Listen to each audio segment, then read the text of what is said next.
ده ياخدنا للبند التاني، ان انت تعمل السوت اناليسيز، SWOT. طب ايه هو او عباره عن ايه؟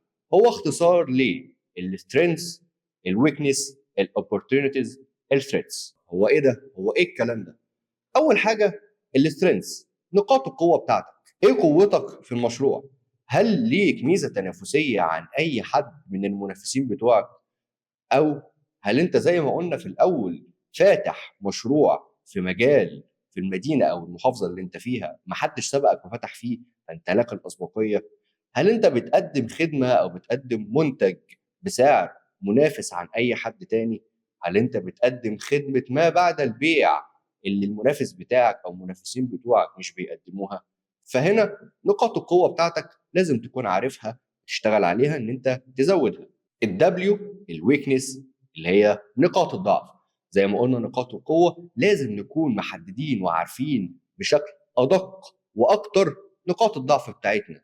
ايه هي نقاط الضعف؟ هل ليك منافس مستحوذ على نسبه كبيره من السوق؟